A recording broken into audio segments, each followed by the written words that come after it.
Green work force విప్లవానికి కేంద్ర బిందువుగా మార్చడంలో భాగంగా మంత్రి నారా లోకేష్ కీలక నిర్ణయం తీసుకున్నారు. ఇందుకోసం నేడు విజయవాడలో నోవాటెల్ హోటల్లో దేశంలోనే అతిపెద్ద రెన్యూవబుల్ ఎనర్జీ స్కిల్లింగ్ డ్రైవ్ను చేపడుతున్నారు.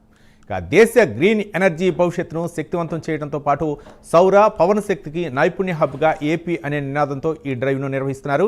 విద్యా ఐటీ శాఖల మంత్రి నారా లోకేష్ ఈ కార్యక్రమానికి ముఖ్య అతిథిగా హాజరు కానున్నారు. ఈ కార్యక్రమంలో 250కి పైగా పరిశ్రమల ప్రతినిధులు హాజరు కానున్నారు. భారతదేశం 500 గిగావాట్ల పునరుత్పాదక ఇంధన సామర్థ్య లక్ష్యాన్ని సాధించడమే లక్ష్యంగా ఈ కార్యక్రమం జరుగుతోంది. దీనిపై మరింత సమాచారం మా కరెస్పాండెంట్ శ్రీనివాస్ అందిస్తారు. శ్రీనివాస్, చెప్పండి, ఏంటి ఈరోజు నారా లోకేష్ అధ్యక్షతన ఎలాంటి నిర్ణయాలు తీసుకునే అవకాశం ఉంది నోవాటెల్ హోటల్లో రెన్యూవల్ ఎనర్జీపై? Thank you Ravi. ఈరోజు విజయవాడ నగరంలోని ఒక ప్రైవేట్ హోటల్లో కూడా ఒక కీలకమైన సమావేశాన్ని కూడా కూటమి ప్రభుత్వం నిర్వహిస్తుంది.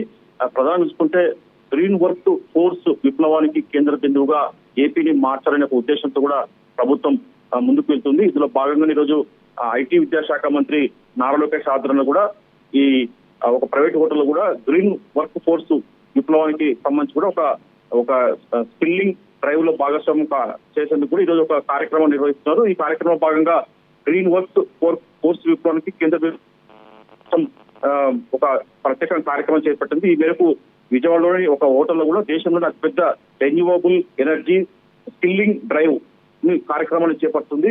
దేశ గ్రీన్ ఎనర్జీ భవిష్యత్తును శక్తివంతం చేయడంలో కూడా, అలాగే సౌర పవన శక్తికి నైపుణ్య హబ్గా ఏపీని తీర్చిదిద్దాలనే ఒక లక్ష్యంతో కూడా ప్రభుత్వం ఈ కార్యక్రమం చేపడుతుంది.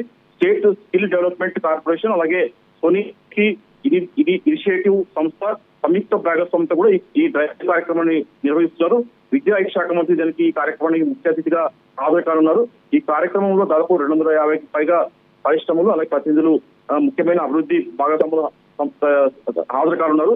భారతదేశానికి సంబంధించిన 5 గిగావాట్ల పునరుత్పాదక ఇంధన సామర్థ్య లక్ష్యాన్ని సాధించేందుకు వేగంగా అడుగులు వేసే దిశగా ఆంధ్రప్రదేశ్ ప్రభుత్వం కూడా గ్రీన్ ఫోర్స్ విప్లవానికి కేంద్ర బిందుగా మార్చే లక్ష్యంతో ఈ కార్యక్రమం చేపట్టింది. భారతదేశంలోని అతిపెద్ద గ్రీన్ స్కిల్లింగ్ ప్రోగ్రామ్ ను ప్రారంభించడం ద్వారా ఏపీ గ్లోబల్ క్లీన్ ఎనర్జీ ఆర్థిక వ్యవస్థకు మానవ వనరుల కేంద్రంగా ఎదిగే దిశగా ఈ కార్యక్రమాన్ని ఏపీ ప్రభుత్వం నిర్వహించబోతుంది. ఈ కార్యక్రమానికి ఐటీ విద్యాశాఖ మంత్రి నారా లోకేష్ ముఖ్య అతిథిగా హాజరు కాబోతున్నారు. Ravi, thank you Srinivas.